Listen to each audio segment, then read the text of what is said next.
For 18 months, he's been running on this tax plan. And now, 5 weeks before the election, he's saying that his big, bold idea is never mind.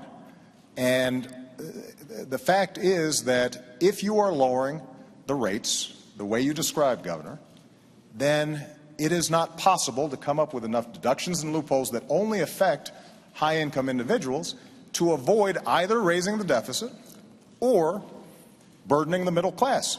It's math. It's arithmetic. I'm not in favor of a $5 trillion tax cut. That's not my plan.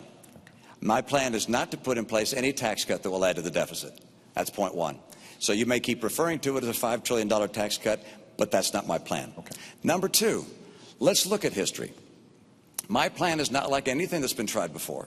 My plan is to bring down rates, but also bring down deductions and exemptions and credits at the same time, so the revenue stays in, but that we bring down rates to get more people working. The question is, does anybody out there think that the big problem we had is that there was too much oversight and regulation of Wall Street?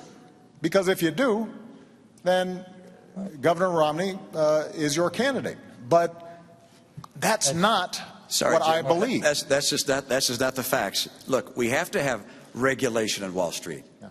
That's why I'd have regulation. But I wouldn't designate 5 banks as too big to fail and give them a blank check.